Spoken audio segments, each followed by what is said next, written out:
The Australian and state governments have committed $230 million to replacing the Fremantle Traffic Bridge.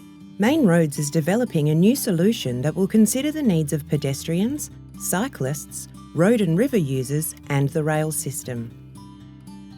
We've been working with a range of state and local government stakeholders to determine what can be built given the constraints of the location. 2 new bridges will be built between the existing Fremantle Traffic Bridge and the current rail bridge, a new 2-track passenger rail bridge and a new traffic bridge.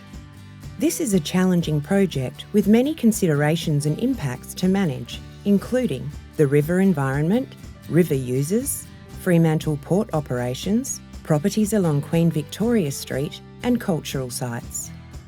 While the new crossings are being built, we plan to keep the existing rail and traffic bridges open, as well as navigational channels so road, river and rail journeys are not obstructed.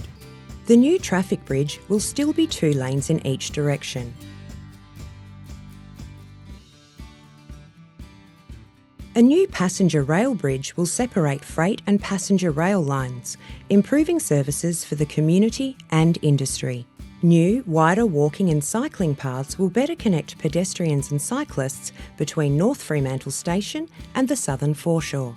Importantly, the new design and landscape will recognise both the Aboriginal and non-Aboriginal heritage of the crossing.